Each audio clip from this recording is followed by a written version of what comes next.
Welcome back to 8482 Media. Today I have a quick one for you guys on how to utilize and find the window effect on CapCut.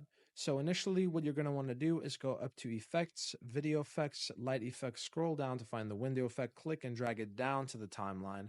Let's increase it to the end of the clip. And now with the effect being selected, we're going to go up to the Special Effects tab and we can mess with the atmosphere of the effect. So we're going to go all the way up and let's check it out.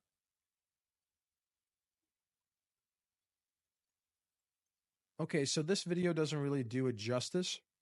So let's say if you were in a closed area, let's say the garage that I'm in filming this, if you have video there and you have good lighting, then this effect would be better utilized and it would actually seem like there's a window behind the camera and there's light kind of fluorescing through the window. Well, guys, if this video was helpful, please leave a like down below. If you have any questions, comment down below. Thank you guys for watching and have a great day.